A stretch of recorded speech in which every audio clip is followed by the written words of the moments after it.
welcome to the program Insight today on Global Television. My name is Anthony Mwode. We will be looking at the insight into the big stories and happenings in Nigeria. Already we know the big talking point has been the sack of 3 opposition governors by virtue of court rulings, and also the issue of the EU and the ACP agreement, which has been causing lots of uproar across Africa and especially Nigeria, where civil society organizations have beckoned on the federal government to ensure that Nigeria does not sign that treaty, saying that that treaty would supersede the Nigeria's constitution and also mean that Nigeria will be allowing the issue of lesbianism, bisexual and transgender issues to hold sway. Already we know that that part between the EU and the African, Caribbean, Pacific nations, which has as much as 100 member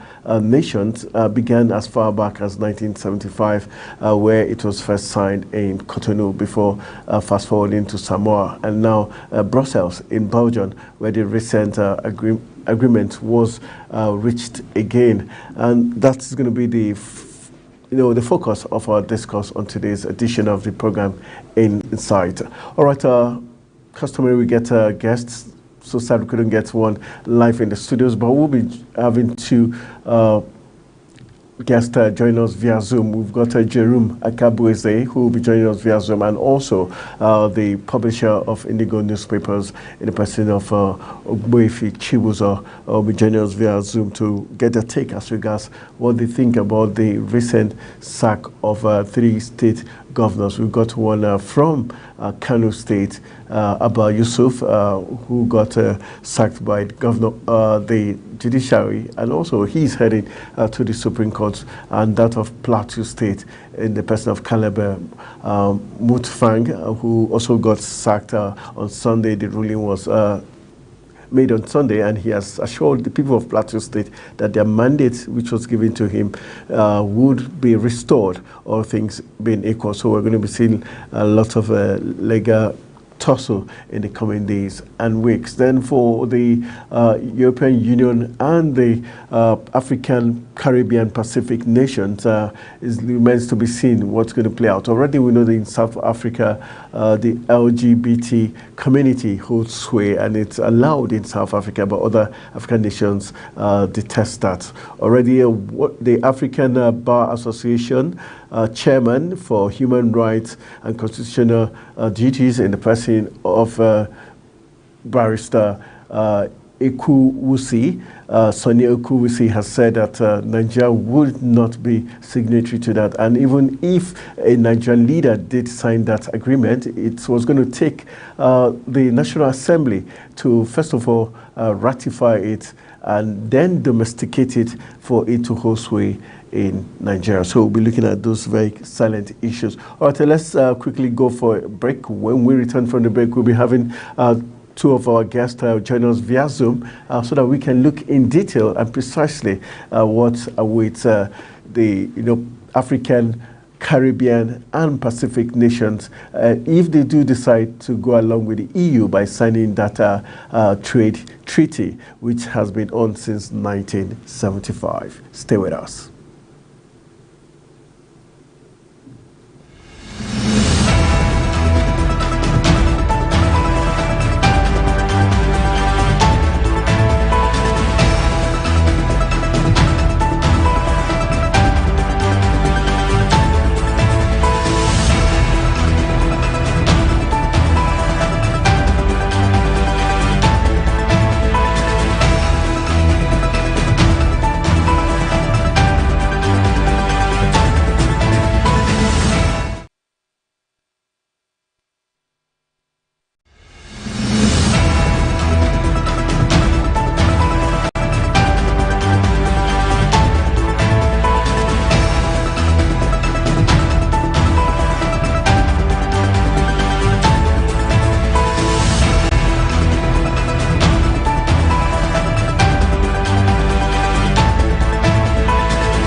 All right, welcome back from the break. We're still waiting for our guests to join us live via Zoom. We're looking at the sack of three opposition governors in three different states, meaning that the mandate of the people in those states, Kano, for instance, Abba Yusuf, the mandate of the people who voted him into power, talking about the NNPP, has been overturned, and INEC giving the directive to retrieve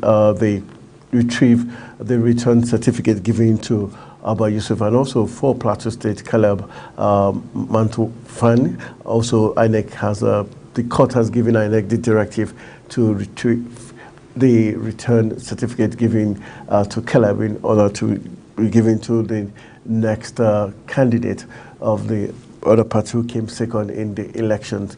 We'll be looking closely at this event. Hopefully, once our guests join us via Zoom to get their perspective concerning this very interesting development in three states of from the 36 states of the Federation. Also, on focus is the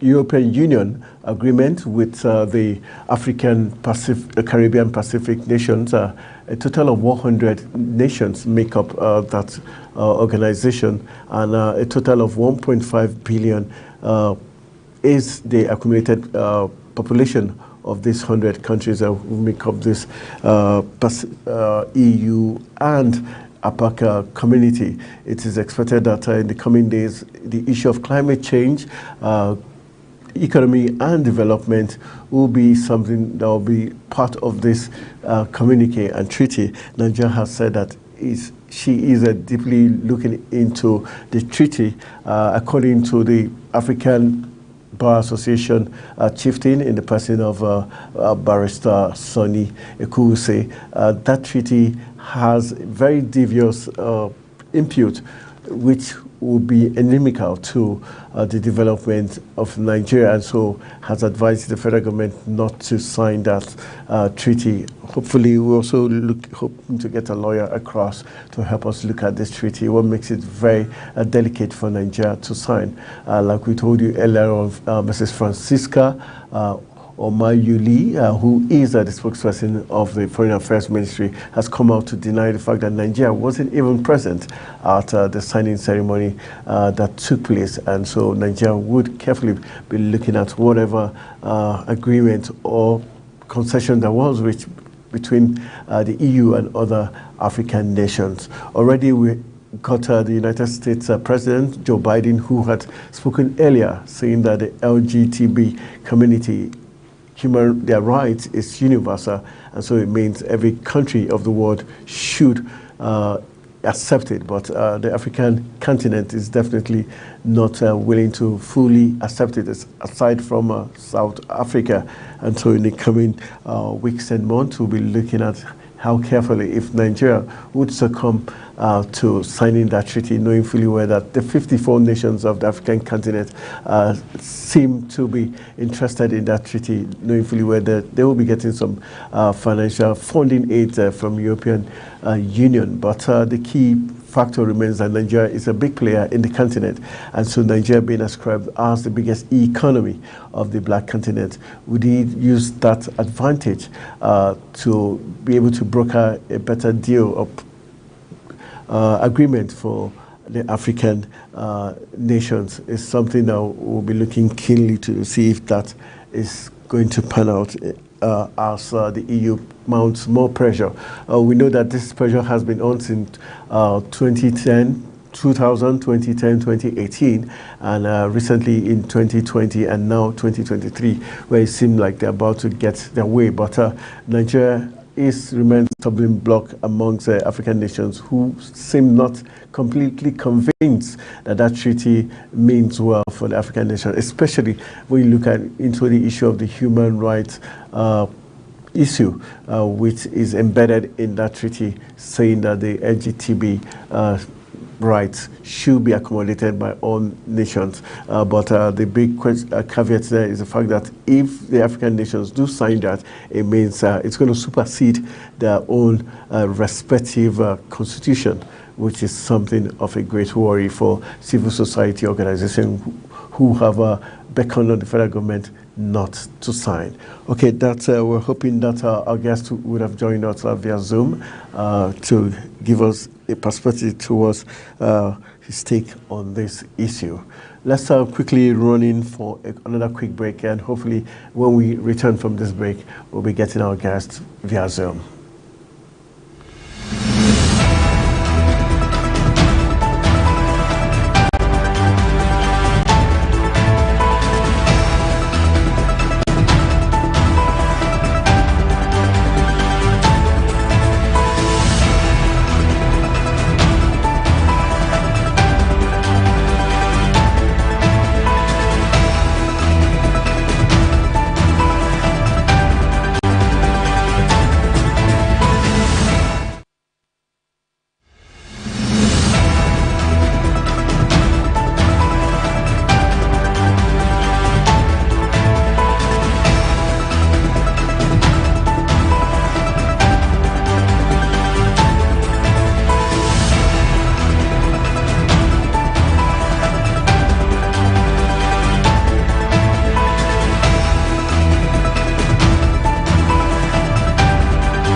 All right, let's, due to some technical issues in our control, but the critical questions will be for the judiciary, also looking at what played out in Osun State, where the governor allegedly had suspended the substantive CJ in the person of Adebele Ojo, Mrs. Adebele Ojo, from her duty due to allegations of abuse of power and also the abuse of rule of law and corruption levied against her by the State House of Assembly.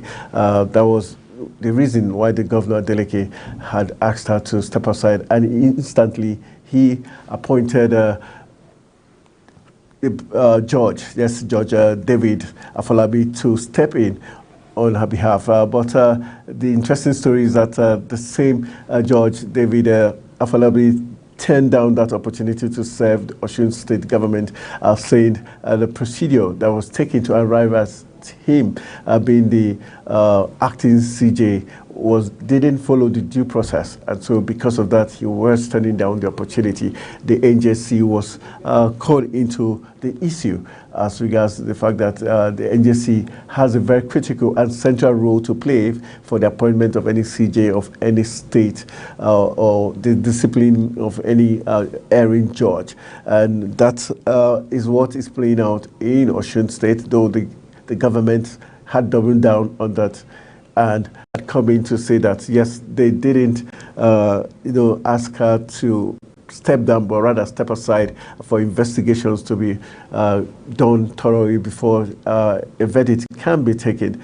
And so the opposition people, talking about the ruling party, I beg your pardon, the APC, have already given knocks to Governor Deleke, saying his actions were done in a haste. So I'll also be looking at what the NBA would be saying towards that effect. And for the NJC, would it be kudos to the judge in the person of David Afolabi for being upright, deciding not to get carried away with the appointment and flout the procedure where the NJC has a pivotal role to play. I think that will be giving kudos to the judiciary, especially when we know the rough image the judiciary had over time as regards the fact that they become partisan when it comes to appointment. That's one key thing we'll be looking at also in Osun State. But the big issue is the focus now across the length and breadth of Nigeria is how well will the Supreme Court handle these three cases concerning these three opposition parties, especially knowing that the opposition party is already putting pressure on the judiciary, saying they are partisan and are playing to the gallery because it's involving the ruling party, the All Progressive Congress. For that of Yusuf about Kano State, it's almost a done deal. Then the one for Plateau State, who has already mandated his legal team to file an appeal at the Supreme Court. We'll be looking closely at that to see what is going to happen. Then also not forgetting Zamfara in the mix. These are some of the top issues playing out in the political space in Nigeria as we speak, and also not forgetting the European Union and the African Caribbean Pacific Treaty, which is causing a lot of concern for African nations, especially when we look at the principles and the morality and the traditions and norms in the African continent, where it's more of a taboo and abomination for a man to get married to a man, because we're talking about gay marriage now, we're talking about lesbianism, we're talking about bisexual, we're talking about transgender issues embedded in that treaty. And that's why a lot of civil society organizations, those in Africa and especially those in Nigeria, have raised the red flag and has urged the federal government not to go ahead to sign that treaty. So in the coming weeks, we're going to see if Nigeria will be able to compel other 53 African nations not to go along with the EU, knowing fully where the EU has a very strong, compelling issues where they would be using to compel other African nations to do their bidding, knowing fully where there'll be a lot of issues about giving loan aids to African nations and other very strategic ways in terms of a trading partnership with African nations as a way of bending their arms in order for them to accept the EU-ACP agreement. All right, for Nigeria, we already know that Section 12 of the 99 Constitution guarantees that no Nigerian leader can sign an agreement, a foreign agreement that would be law in Nigeria unless the National Assembly, ratifies this and makes it domesticated. That's only when it can work in Nigeria. So that's the first phase of defense, according to the barrister talking about Sonny Ekuwusi, who says that's the first layer of defense for the Nigerian populace. But he has also raised concern as regards the fact that that treaty is a very tricky one, that might supersede Nigeria's constitution if the federal government makes that error of going ahead to sign it due to any form of pressure. All right, so sad that we couldn't get our guest come across to us via Zoom due to some technical issues. That's how much our time is going to allow us to take on today's edition of the program Insight. Today, our insight was basically on the three sacked government of Zamfara, Plateau, and Kano State, and also the EU-ACP treaty. All right, hopefully next edition I'll be having everything all in place. My name is Anthony Moore, saying thank you for joining me on today's edition.